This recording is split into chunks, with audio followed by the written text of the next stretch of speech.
Welcome, everyone. We are going to have a very interesting discussion about pain science, physical activity, and how to do science comms with YouTube. And we have a great guest for this episode. Earlier, he was working as a senior physiotherapist. Then he has done his PhD at Macquarie University related to assessment tool for a child's concept of pain. Currently, he is working as a lecturer in physiotherapy at the University of Technology, Sydney. And he has been active popularizing science. His YouTube video, The Mysterious Science of Pain, has had millions of views, and he is writing a children's book on key pain science concepts. Ladies and gentlemen, please welcome our guest, Dr. Joshua Pate. Welcome, Josh. Thanks, Ollie. Thank you for having me. Yeah, great to have you. So you were working earlier as a physiotherapist, but then decided to go for a PhD. Could you tell about the motivations and story behind that? Yeah, sure. So you're going through undergraduate, like before becoming a physiotherapist, I was interested in research and I had a feeling I would do it at some point. And so, one of my supervisors, I was working clinically in a children's hospital doing like a rotational type job in a public hospital. Yeah, and one of my supervisors was doing her PhD and said, "Oh, would you like to do like kind of get a taste test of research, do a master's of research?" And so I did that, and I really liked it. And then I had a really great opportunity to do a PhD from there. So throughout that, I was working part time in different pain clinics. And I gradually kind of did more and more research, and then now I'm in an academic position, so teaching and research. Yeah, that's a nice story.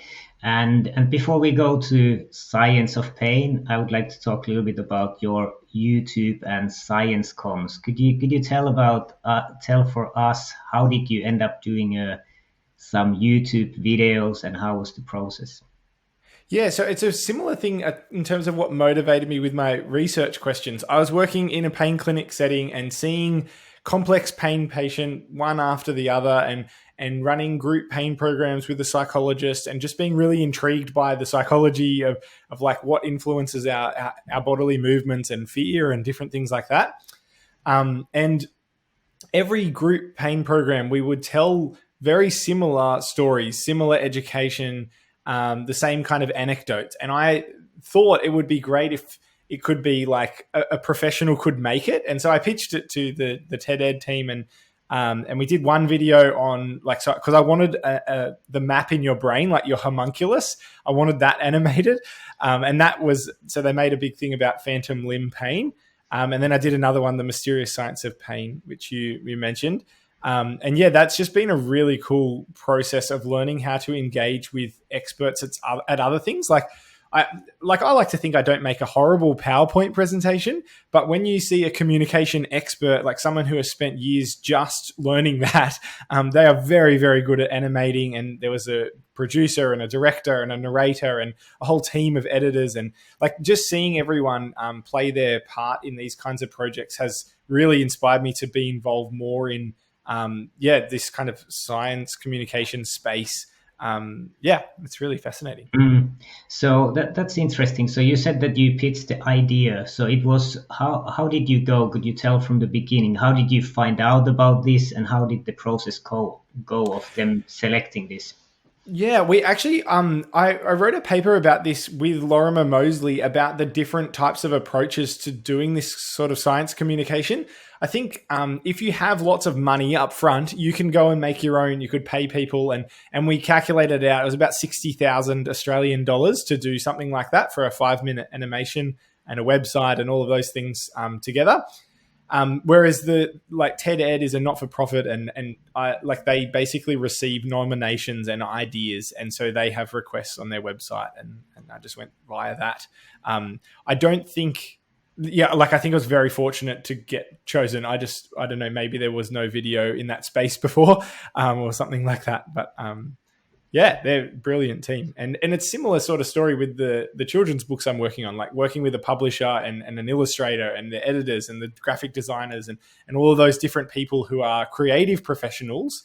and trying to bring the health clinical knowledge to the masses. And so I suppose there's probably people listening who have great ideas that they'd love everyone in the world to just know.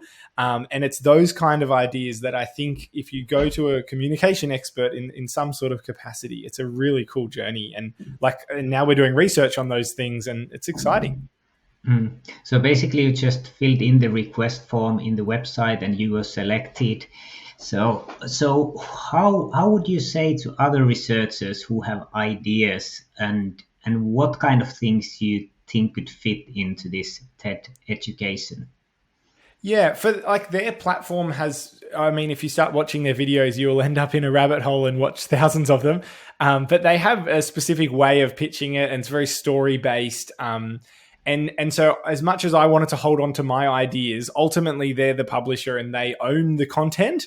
And so that's one of the things you need to think about. Like if you have the money, you can own everything and control the message exactly. Whereas if you're happy to let go a little bit and let people who are not necessarily science background to kind of work on the script and edit it and things, I was a bit hesitant to do that. But by the end, I really embraced it. And I can see the value in if you're trying to reach a lay audience, like a non-scientific audience, you should have non-scientific writers as part of the collaboration or the people writing. And I think that's probably true for a podcast or anything really, is working out who can you have that kind of knows the target audience really well. But yeah, I guess I just also should mention, I think as health professionals, we have so much of a big knowledge base, and it often becomes inaccessible because of jargon and different language. And I think if we can learn to break that down, and often that's through clinical practice, like saying the same thing lots of times and explaining it for people who don't speak the same language and those kinds of things, that's when the message becomes crystal clear and you see it over and over again. And you're like, hang on, I could explain this in 30 seconds now. And once it gets closer to that point, I think that's when you're closer to pitching an idea to someone. But I'd be happy if anyone's interested, they can email me and happy to think about it together. Yeah, that's nice. And you said that you learned a lot when you were working with these people who were professional in communication. Could you tell what were the most important lessons you learned? Can you put them in words? Yeah, sure. Oh, there are so many. The first one that comes to mind is the idea of a story-driven lesson. So rather than the main thing being like, I'm teaching you this message, the main thing is the story, and it's kind of like a fable or whatever it is. The message comes through slightly subtly, and so people love the story and they love the characters, but then they're learning at the same time. And that's the real tricky tension, I think, because there's a risk that you might lose the message completely and people like it for the wrong reasons. But I think if you don't do that, then most people won't even engage with it. It's like a boring TV advertisement. You don't even bother watching it. If it's engaging and tells a story, you're like, oh, I wonder what this is about. And I think that approach of kind of putting the story first is really, really helpful. And so some of my research I did in my PhD, and even now, we're interviewing children and looking at how they think about pain, and doing that pre and post an intervention that's based on education is really interesting to see if does their language change? Do they talk about things slightly differently in terms of their tone even?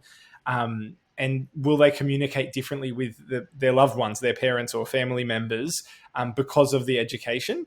And so I'm really fascinated in that space. It's like the theory underpinning it, if the nerds out there, is conceptual change theory. And so we're looking at, does someone change the way they think? And ideally, I think that should be somewhat measurable or accessible. And so in my PhD, we build a questionnaire to kind of do that.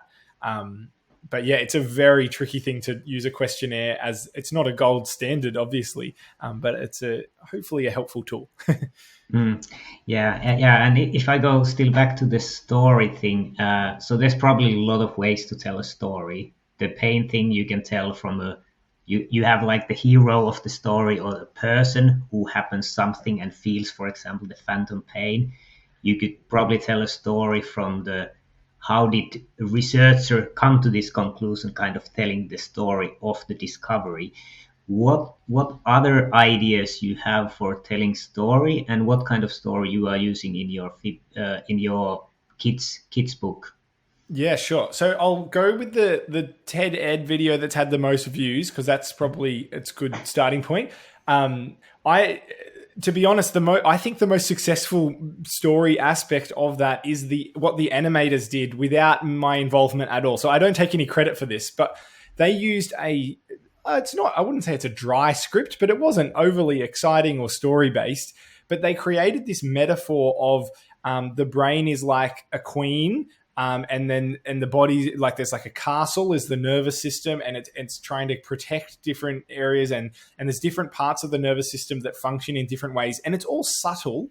But as you're listening to the words, which are like about humans, but you're watching the pictures, which are about castles and fights and metaphors and shields and things like that, you quickly understand the key message there. And so it's a combination of the audio and the visual that makes that more effective. There's a few things that the animator did where they made little subtle references to like pop culture and things. And if you look I had a look in the YouTube comments, although I was warned not to. And there's a few times people have gone, oh, that's from this movie or whatever. The animator has snuck these things in. And so I think just because these animators are exceptional is obviously one of the reasons that they're very attractive. But from an education point of view, why not tap into that? If there's an audience wanting to hear a message, like let's give them a helpful one and one that we think can improve society.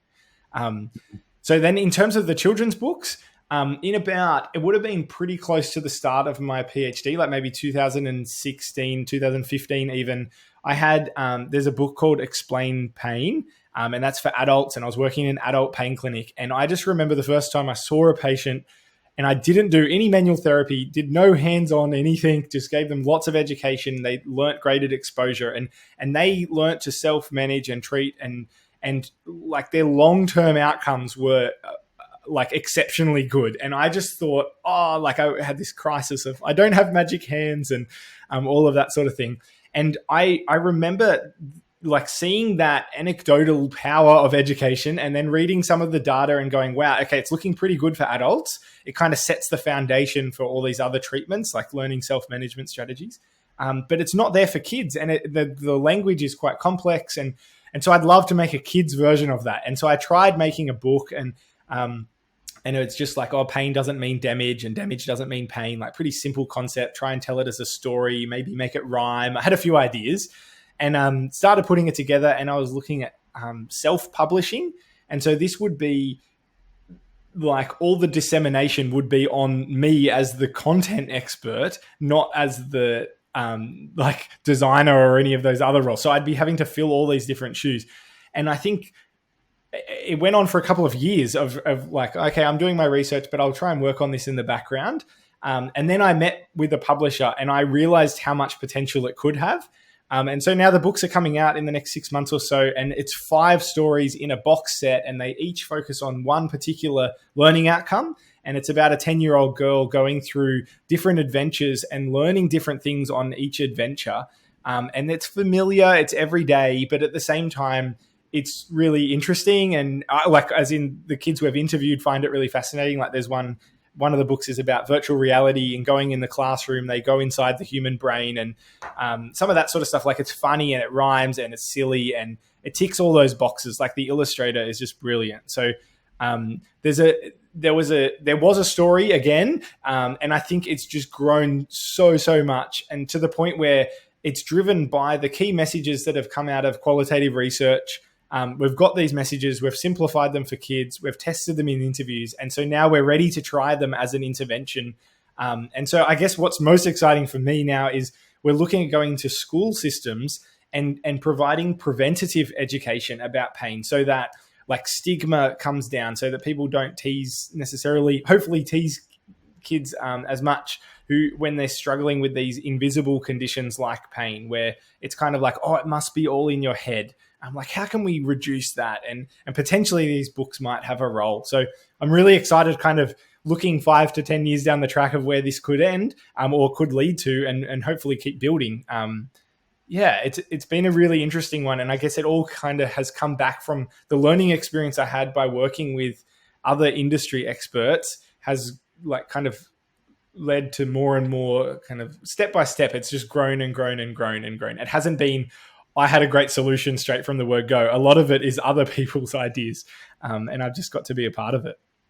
Yeah, I think this is super important because the researchers are doing the work, for example, in physical activity, and then we have the recommendations. It's usually mainly researchers who are in the working group, and then this message, which is usually targeted to professionals or policymakers, it kind of trickles down to normal people, and then there's word like sedentary behavior. There's like different things which most of the people probably don't understand. How would you, with your experience telling stories, how would you approach physical activity? Like, how would you tell the story? It's a great question. I don't know if I have a great answer, but I can talk about how I would approach it. For example, we've tried to change, look at how teachers use school curriculums. And in Australia, the way that happens is different to what my expectation was. I thought that the government or the higher ups in the Ministry of Department of Education would say, this is what you must teach. And then the teachers would teach that exactly. But what happens is they're given kind of like a guide curriculum, or like it might be something about like anxiety and mental health or something, and then, or physical activity. And then there's some resources available, but the teacher then designs the lesson plan. So it might be to create, maybe each group needs to create a poster to create awareness, or like, how could you reach your family? Like, so they literally give the children the task to develop it. And so by kind of putting the recipients of the message, putting them in the driver's seat effectively is the method there. So like, if I think about the guidelines I'm aware of with physical activity, most of it is like, it's been in some sort of an infographic, but it's often too many numbers, too many words, too much. And so if that was a story, or if it was if you think of it as a TV ad or something like that, how could it be compelling enough that people want to engage in the solution, which is, so it's not just conceptual change. You're not trying to say, oh, sedentary behavior is bad, or don't sit all day, or whatever. You're not only trying to get them to understand that, you're also trying them to then act upon that message. And I think that's the piece of the puzzle where we don't know a whole lot. I've been reading a lot about behavioral economics, and there's a whole field of research. Dan Ariely is one particular name who is very, very compelling. And I just love the way he phrases things. But it's about this idea of going, well, is there a trigger to get the behavior to start? How can we make it so easy that they do the behavior rather than not do the behavior? And it's all these like simple, humans are irrational, and like, they don't necessarily know that they're irrational, but it's predictable. And so how do we like kind of capitalize on that? And even like knowingly, I think about it with myself. I'm like, oh, if I want to exercise the next day, I should have my shoes out ready to go, and make it easier to exercise than to not exercise, or whatever it is. And I think those behavioral kind of strategies are needed, and we need to know them really, really well before we even try to give the key educational message, potentially. But in saying that, potentially for the next generation, we could impart the knowledge now, and then they may generate these behaviors because they understand. So like about 20 years ago in Australia, we started doing more recycling, and skin cancers was really bad. And so we used sunscreen and T-shirts and things. And now it's the norm. Like my kids wear hats all the time, and they recycle, and all of these things, all these behaviors are just inbuilt.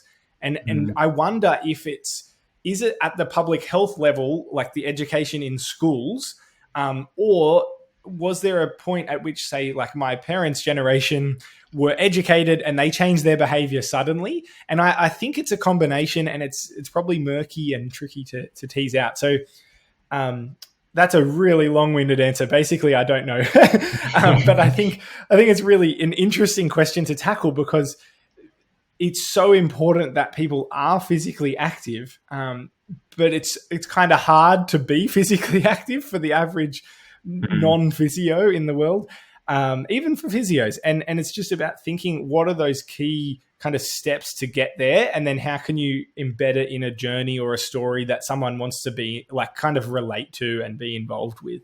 Mhm. Yeah. Yeah, so you said that there should be this kind of trigger to act, and that's probably the difficult one. I think now the Yeah. communication is better. I think the main message is in 4 words, so it's basically sit less, move more. So it kind of tries to activate person, but it doesn't really. I don't know. Probably doesn't work for most of the people who are inactive that they would jump and start moving with Yeah. that. Yeah. So in the children's books, as an example, I've got one here from the study that we're using. So it's like this cartoon girl, and she goes on an adventure with her uncle, and then in the next book, she's with her cousin and does this and goes on different adventures. And in the last book, it's kind of bringing it all together. And by then, the reader has a kind of is friends with the main character. Like they really like them and they want to be like them. And so her name is Zoe Zoppens. And Zoe has a friend who she's observed implement an active approach, like graded exposure, kind of building up. He had back pain and dealt with that. And then in the fifth book, it's all about how could like, so Zoe's now 7 weeks after developing her own action plan. How did she do that? And what does her typical day look like? So it's a success story. And then at the end, immediately following that, it's a blank kind of template ready to fill out for the reader so that then they're following in the steps. So they've seen not only did Zoe's cousin successfully set a plan and achieve that goal, then Zoe did, and then now it's your turn, and we have a whole online platform being built with audiobooks and worksheets and different things to try and keep reinforcing the learning in different ways, so that the message keeps kind of sinking in. And what we're finding from the pilot testing with clinicians who are going to kind of be the main people using it, I'd imagine it may go out to the masses and some parents would buy it, but I think the main the tool will mostly be used in a clinical setting where a clinician sits down and says, hey, your homework this week, read the first book or read all 5 books or whatever it is, depending on the kid. And I think that's the setting where it's like it then supplements the treatments that are given in a clinical setting. And then in terms of prevention, if a teacher then takes the series and then runs with it and makes their own program, but using those learning outcomes and anecdotes from the books and worksheets and things like that. So the thing that excites me is when there's a shiny new resource, that often is the catalyst for change. Like if I think about, there's plenty of great videos and things about how pain doesn't mean damage, but when TED Ed made the animation, it suddenly reaches millions of people. And I don't take any credit for that. I just think if you can make it so compelling and so easy to watch, and it's in HD and it looks brilliant, and like the pages are thick and they feel nice and smell good, all of that stuff, I think subtly contributes to the longevity of that message. And so like the sit less, move more message that you mentioned just then, it's like, how do you make that so that the next generation just love that message? Like they've seen a role model, like at the Olympics or something, who's living that out, or whatever it is. It could be anything. Anyway, I feel like I'm just going on a complete tangent here, but it's fascinating to think about. No, I think it's great. And I think that's interesting that you said that telling a success story, because I've heard how the insurances are sold, that you need to paint the future, that think about what happens and this happens. And if you didn't have an insurance, everything goes bad. If you had, everything goes good. And then people usually buy the insurance. Okay. So I think it's very interesting that how would we in physical activity promotion paint this kind of stories more, that people would see that how someone similar to them became something different with probably small changes in behavior and that fed. But I think it's a really, really good point to think about through the success stories. And I think so, like if I think about this in research and clinical settings, so researchers need to highlight the burden of disease really, really clear. And then also the effectiveness of different treatments, that needs to be really compelling as well. And then clinicians could then do things like, so for me in the pain programs, we started videoing the gait of like just relaxed walking, just walk 20 meters and we film them. at the start of a 6-week program and at the end. And this is a low intensity program. They're just going up like 20% ish per week in most things. And so by the end of a 6-week program, like they back off in week 2 and they gradually build up. They're about double, their functional capacity is roughly double. We don't talk about walking fast or anything. We just say, just relax. And you ask them at the end of 6 weeks, do you think your walking's any different? And keep it really open. And most of them say, no, nothing's changed really. And it's so interesting because pain is really complicated, and often like depression and things are a part of it. And so their body image is low and they think that no change is possible. And so doing this video and then putting it side by side at the end of a program, it's kind of like one of those teeth whitening commercials. Like you haven't asked them to walk faster, but they're like really fluid and their shoulders are relaxed and they're much faster, like significantly faster. They're taking longer stride lengths. And we get the whole group to clap them and say, you've done an amazing job. And it's interesting. It's not until about that point that they can start then setting long-term goals. And so someone in chronic pain is and this is reasonably high functioning, but challenged by pain. It's not until they see in themselves that success story that they're even able to then set the big goal. And I remember there was one lady a couple of years ago, I'm sure she would be happy with me sharing this story. At the end of the program, she said, I've always wanted to climb the Great Wall of China. This was pre-COVID. I think it was 2018. And I've always wanted to go on the Great Wall of China, but I just never thought I'd be able to walk again. And like all these barriers, like it's a long flight, it's all these things. But by the end of the program, she was like, I'm going to actually give this a go. Like, I think I can do it. And everyone in the group's like, oh yeah, like, sure. That sounds nice. Like, as in she's not going to do it. And at the 3-month follow-up, like this is not long after, she's been to China. She's walked on the Great Wall. She's showing us all the photos and it was just awesome. Like, I think, so yeah, her seeing the success, not only learning about it, so like the education is really front and center in this program. She's hearing success stories. She's seeing the science underpinning it. She's understanding, she's trying everything, but still after 6 weeks, still didn't really wasn't convinced she had changed. But then she saw the before and after. And for her, that was enough of a trigger to then set a big goal. And then it's kind of like, well, nothing's going to stop you now. Like she knows that change is possible. And I think often it's like, and probably with physical activity too, people just think like, my job is a seating job. Like I said in a lecture this morning, we had our new students starting today. I'm like, I'm standing up. You don't need to sit in your bedroom to listen to this lecture. You can stand up too. And I think like we often just put such limits on our behaviors and limits on, well, this is what happened last time. Like the last 10,000 times I got out of a chair, it hurt or whatever it is. And we just set these expectations without even being aware of them. And so by thinking critically and outside the box and working on these kinds of cool outside the box projects, it allows you to observe, like more neutrally observe your before and after and to go, actually, do I need to sit all the time or do I need to move every day or should I move 5 times a day or like, and you're thinking with less of an anchor point, you're kind of just going, well, broadly, what would be great for all humans and where can I fit into that? Yeah. And I just think it's really exciting. Like it's a cool thing to be a part of the health professional world. I think we have such a privilege to enter people's stories and see that transform and let them take charge of that journey.